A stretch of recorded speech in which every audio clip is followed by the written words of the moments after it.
ને મિત્રો મજામાં. મિત્રો જીપીએસસીના પેપરના સોલ્યુશનની અંદર મેથ્સ રિઝનિંગમાં ફરીથી મેથ્સ કે જેની અંદર તમને એવું કહેવામાં આવ્યું છે કે હાલમાં એમ અને એનની ઉંમરનો ગુણોત્તર 4:3 છે.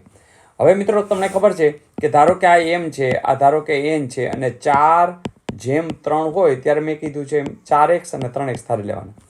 હવે 6 વર્ષ પછી કીધું તો આમાંય 6 ઉમેરાઈ જાય, આમાંય 6 ઉમેરાઈ જાય. તો એમની ઉંમર 26 વર્ષ છે, એટલે આ ખબર પડી ગઈ. તો મિત્રો એક સમીકરણ બની ગયું. જુઓ શું બની ગયું કે 4x + 6 બરાબર 26. 6 બાજુ ગયા એટલે 4x બરાબર 26 માંથી 6 ગયા 20x બરાબર 20/4. તમે કહેશો સર ખબર પડી ગઈ, x ની વેલ્યુ 5 છે.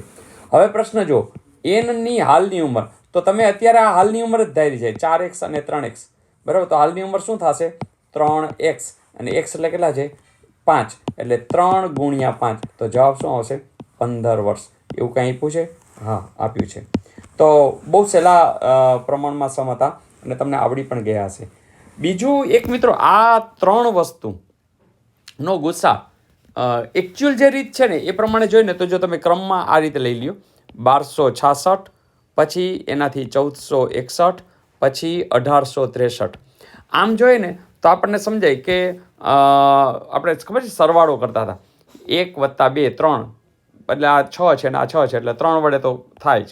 પછી 4 ને 1 5, 5 ને 6 11 ને 1 12, તો એમાંય વાંધો નથી. પછી 1 ને 8 9, 9 ને 6 15 ને 3 18.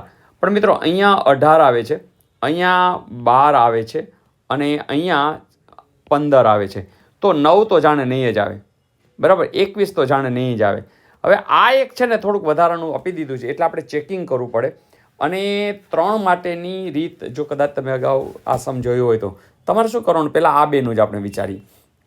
તો એક સ્પેશિયલ આઈ થિંક 10મા ધોરણમાં જ આવે છે. તમે 1266 વડે ભાગાકાર કરવાનો, પછી જે આવે 6 ને 5 11, 7 ને 9 16 અને 195. પછી શું કરવાનું તો કે ભાઈ આ 195 1266 જે છે ને આ એને તમારે 195 વડે ભાગવાના. 195 તો આ 200 જેવું ગણાય કે નહીં. તો 6 એ આપણે ચલાવી 6 × 5 = 30, 3 6 × 9 = 54, 3 57, 5 6 ને 5 11. જુઓ છે બાદ બાકી કરી 6 9 ને 7 16 2, તો 96 આવ્યા. ફરીથી મેં કીધું એમ કે તમારે શું કરવાનું, પાછા 195 ને મૂકો અને અહીંયા 96. તો હવે તો ખાલી 2 જ ચાલશે. 96 × 6 = 12, 1 9 × 18 ને 1 19, તો વધ્યા 3. હવે તો કહેશે હવે આપણે ફરીથી આગળ 96 ને મૂકીને 3 વડે 3 તેરી 9, 6 3 2 6, તો અહીંયા 0 આવી ગયું. બસ 0 આવે ધેટ મીન્સ આ જે 3 છે બરાબર એ એનો ગુસ્સા આવે. હવે એ 3ને હજી કોણ બાકી રહી ગયું હતું 1863 એની સાથે. તો 1863 વડે તો ભાગી જ શકાય છે, કારણ હમણાં ચેક કર્યું. અને તમે કરવું હોય તો કરો, આપણે ખબર જ છે કે આને 3 વડે ભાગો તો 6 તેરી 18 બરાબર. પછી છગડો ઉતાર્યો 3 2 6, પછી તગડો ઉતાર્યો 3 1 3, તો 0 આવી ગયો. તો આ તગડો છે ને એ જ એનો ગુસ્સા થઈ જશે. પણ મિત્રો આ સહેલું છે, પણ આ ઉપરોક્ત વાળું જો ન આપ્યું તો બહુ ઝડપથી કરી શકાત. પણ આ પદ્ધતિ જો ન સમજાય તો મને લખજો, હું ચોક્કસથી ડિટેલમાં પાછું કરાવીશ.